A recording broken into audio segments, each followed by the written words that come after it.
Excelentísimas señoras y señores, presidentes y delegaciones de los países invitados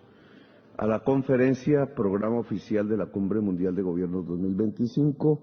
medios de comunicación y en general todas y todos los aquí presentes. En el día de ayer ya había establecido un parangón, un paralelo entre lo que significa inteligencia artificial en un desarrollo que será exponencial y que hay que proyectar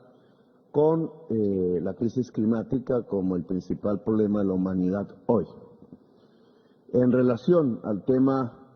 de la inteligencia artificial, señalaba que consecuencias desde el punto de vista negativo de la expansión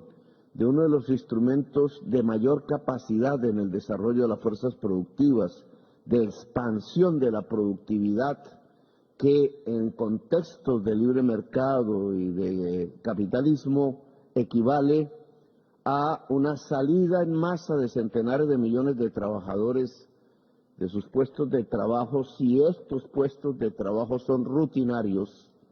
solo se puede luchar desde lo humano contra la inteligencia artificial si hay creación,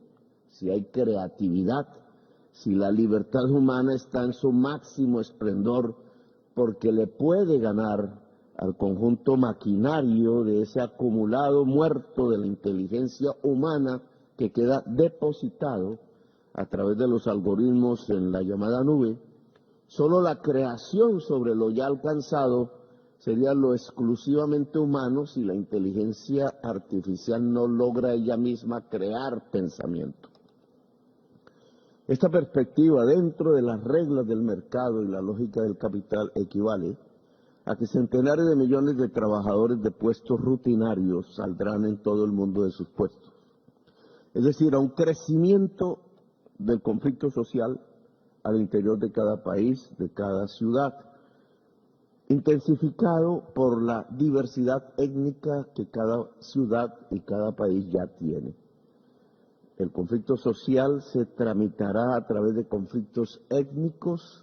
La salida en masa de centenares de millones de trabajadores y trabajadoras, la verán ustedes, ya comienza a ser reflejado en esas columnas inmensas de inmigrantes que salen de los países de origen, que salen de los países de recepción hacia los países de origen sin tener una perspectiva completa.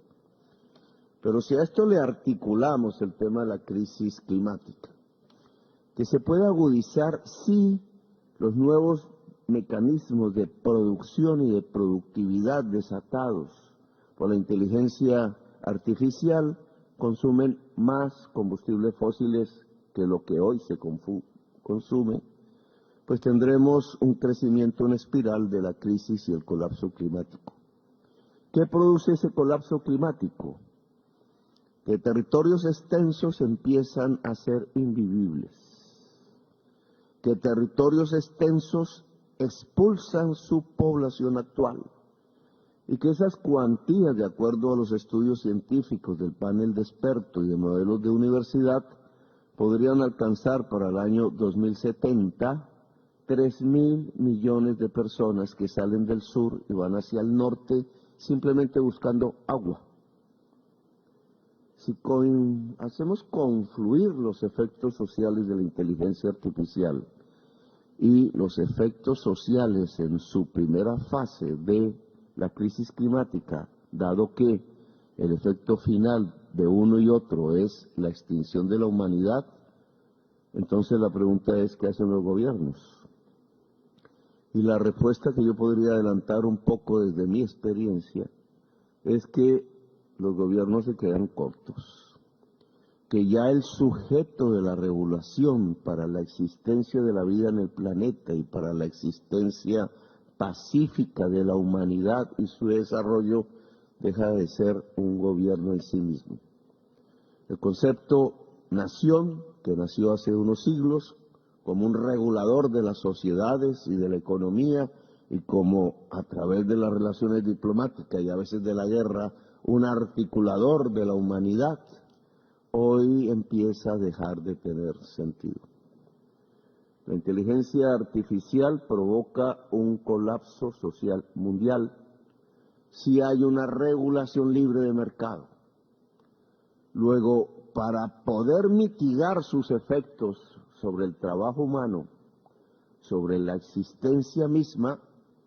entonces tenemos que saltar de nación hacia un concepto mayor, que yo denominaría generalmente humanidad como sujeto político y que nunca ha existido realmente en la vida política de la humanidad.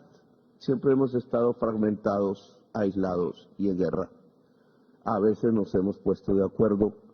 solo nos empezamos a poner de acuerdo quizás desde la Segunda Guerra Mundial y se construyó un instrumento que aún hoy en crisis son las Naciones Unidas como el espacio de la humanidad sin saltar del espacio nacional. Un poder público mundial, global, multilateral en el sentido de que admita la diversidad de las civilizaciones es indispensable si queremos regular la inteligencia artificial o si no, la inteligencia artificial vía productividad del capital avasallará la humanidad. Este nuevo sujeto aún no existe, pero está balbuciente. La humanidad como sujeto político implica que la nube donde se ha condensado y acumulado digitalmente el pensamiento humano y seguirá creciendo por esa vía, tiene que tener no una regulación privada, como hoy la tiene, no una regulación nacional, como intenta hacerse, sino una regulación pública mundial para que no provoque la catástrofe económica y social que implica producir muchas más mercancías, pero sacar centenares de millones de trabajadores que las dejarán de comprar, es decir, una crisis de sobreproducción y de abuso de la utilización de la naturaleza inmensa. Por el otro lado, la crisis climática tampoco se puede contener desde el mercado. Ya lo hemos visto bajo la lógica del capital, ya lo hemos visto. Fue el capital la que, al usar intensivamente la energía, petróleo y carbón, este lugar es un ejemplo de ello, desbordó